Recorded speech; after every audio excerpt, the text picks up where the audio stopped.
How to get Canva Pro team invite link. Hey everyone, welcome back to another tutorial video. In today's video I'll show you how you can get Canva Pro team invite link.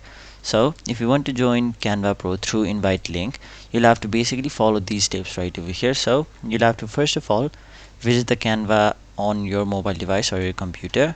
You can go through the Canva app, or you can simply go to canva.com on your browser. Now if you don't have a Canva account, simply create one, and if you already have an account, simply log into your Canva account. Now after logging into your account, simply click on the Canva Pro team invite link. Now you'll have to basically get this link from somewhere else. You can ask a friend who already has Canva Pro to send you a team invite link, or you can simply go through the internet and find a Canva Pro team invite link which works. Now after clicking on the Canva Pro link, simply click on join team, and once you've done that, you will have successfully switched to Canva Pro through this link, and then you can take advantage of Canva's premium features. So that is basically how you join Canva Pro team invite link.